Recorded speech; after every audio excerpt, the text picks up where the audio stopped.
తాకట్లో ఉన్న మీ బంగారాన్ని విడిపించి ఆ రోజు ఆన్లైన్ రేటుకి కొంటాం. Sharma gold company. నమస్తే, వెల్కమ్ టు సుమన్ టీవీ. ఇక్కడ స్క్రీన్లో కనిపిస్తున్న స్వీట్ పేరు ఏంటి అని అడిగితే టక్కున ఎవరైనా చెప్పేస్తారు, మైసూర్ పాక్ అని. కానీ నేనేమంటానంటే ఈరోజు నుంచి ఇది మైసూర్ పాక్ కాదు, మైసూర్ శ్రీ దీని పేరు. అందరం కూడా ఈసారి నుంచి మనం పిలిచేది మైసూర్ శ్రీ అని పిలవాలి.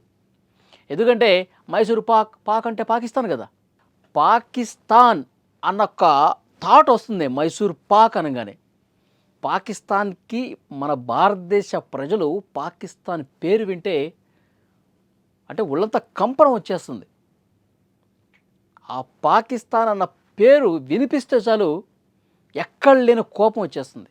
ఎందుకంటే చాలా దారుణం చేసింది కదా పాకిస్తాన్. పెహల్గాం దాడి, 26 మంది అమాయకుల్ని పొట్టన పెట్టుకుని అంత దారుణంగా ఉగ్రవాదుల్ని పెంచి పోషించి మన దేశం మీద దాడులు చేపిస్తుంది కదా పాకిస్తాన్. అలాంటి పాకిస్తాన్ పేరు ధ్వనించే పదాలు మనకెందుకు అనుకున్నాడు ఒక స్వీట్స్ షాప్ ఓనర్. రాజస్థాన్ రాష్ట్రం జైపూర్లో త్యోహార్ స్వీట్స్ అని ఒక ఫేమస్ స్వీట్ షాప్ ఉందండి. ఆ యజమానికి వచ్చినటువంటి ఆలోచన ఏంటంటే, షాపులో మైసూర్ పాక్ ఇవ్వండి 1/2 కిలో, మైసూర్ పాక్ చివరిన పాక్ ఉంది కదా, ఆ పాక్ అన్న పదంతో 4-5 రకాల స్వీట్స్ ఉన్నాయి. ఆమ్ పాక్, మోతీ పాక్, గోండ్ పాక్, ఇట్లా స్వీట్ల పేర్లోనే ఉన్నాయి. అందరూ వచ్చి ఆమ్ పాక్ ఒక 1/2 కిలో, మైసూర్ పాక్ ఒక 1/2 కిలో. ఈ పాక్ ఈ పేరు విని చిర్రెత్తుకు వస్తుంది ఆయనకి. ఆ పనికిమాలిన పాకిస్తాన్ పేరు ధ్వనించేలా నా స్వీట్లు ఎందుకు ఉండాలి అని అనుకున్నాడు ఆయన. కాబట్టి ఆయనకు ఒక దేశభక్తి ఉంది కాబట్టి పాక్ ఉన్న ప్లేస్ మొత్తం కూడా ఆ పాక్ ఉన్న పదాన్ని తీసేసి శ్రీ అని యాడ్ చేశాడు. మైసూర్ శ్రీ, గోండ్ శ్రీ, మోతీ శ్రీ, ఆమ్ శ్రీ, ఇట్లా తన స్వీట్లన్నిటికీ శ్రీ యాడ్ చేశాడు. పాకున్న ప్లేస్ మొత్తం కూడా ఆయన డిలీట్ చేసేసి. ఇది కదా నిజమైన దేశభక్తి.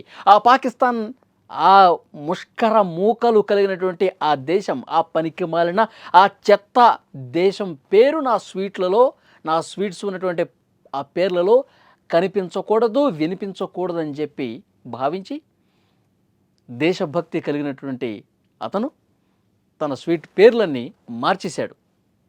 ఇది కదా ఎంతో కొంత దేశభక్తిని మనం చూపించాలంటే. అతను ఒక మాట అంటున్నాడు, సరిహద్దుల్లో ఉన్నటువంటి జవాన్లే కాదు దేశభక్తిని కలిగి ఉన్నది. దేశభక్తి మనకి ఉంది అని నిరూపించుకోవటానికి ఇలాంటివి కూడా మనం చేయాలి అని నిరూపించాడు. సో ఇక్కడ మనకి క్లియర్గా అర్థమవుతుంది, పాక్ అన్న పేరుని తీసేశాడండి. అంటే యాక్చువల్గా ఇక్కడ ఒక మాట చెప్పుకోవాలి మనం. పాక్ అంటే అది పాకిస్తాన్ కాదు. యాక్చువల్గా మనం బెల్లం పాకం, చక్కెర పాకం అనుకుంటాం కదా. సో అందులో నుంచి వచ్చిందే స్వీట్లకి, అందులో నుంచి వచ్చిందే పేరు అది. కాకపోతే ఆ ప్రొనౌన్సియేషన్లో పలికే దాంట్లో ఆ చెత్త దేశం పేరు మనకెందుకు అనుకున్నాడు ఆయన. కాబట్టి ఆ పాక్ని తీసేసి శ్రీ అంటే మనకు తెలుసు శుభానికి సూచకం అది శ్రీ. సో కాబట్టి ఆ స్వీట్లన్నిటికి కూడా లాస్ట్లో శ్రీ యాడ్ చేశాడనమాట. సో మనం కూడా రేపొద్దున ఏ స్వీట్ షాప్కి వెళ్ళినా మైసూర్ శ్రీ ఒక 1/2 కిలో ఇవ్వండి అనాలి. ఆ పాక్ని మనం తీసేద్దాం. మనం ఆ వేస్ట్ పాక్ మనం పలకొద్దు. వాళ్ళకి ఇలాంటి చాలా ఉన్నాయండి. మనం బుద్ధి చెప్పాల్సిందే వాళ్ళకి. మనం సింధు జలాలు ఆపేసాం వాళ్ళకి, తర్వాత ఆర్థిక మూలాలు కూడా దెబ్బతీసే ప్రయత్నం చేస్తున్నాం.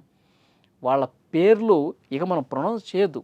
వాళ్ళకి సరిగ్గా బుద్ధి చెప్పాలంటే ఇలాంటివన్నీ చేసుకుంటూ పోవాలి. ఎవరి స్థాయిలో వాళ్ళు చేసుకుంటూ పోవాలి. నిజంగా ఈ వార్త విన్న తర్వాత నిజంగా ఆ త్యోహార్ స్వీట్స్ యజమాని ఎవరైతే ఉన్నారో ఆయనకి నిజంగా హ్యాట్స్ ఆఫ్ చెప్పాలి. ఫ్రెండ్స్, ఆయన తీసుకున్న నిర్ణయం, ఆయన స్వీట్ షాపులో ఉన్న స్వీట్లకు పేర్లు మార్చడాన్ని మీరు ఏ విధంగా చూస్తున్నారు? కామెంట్ రూపంలో తెలియజేయండి. Thank you very much.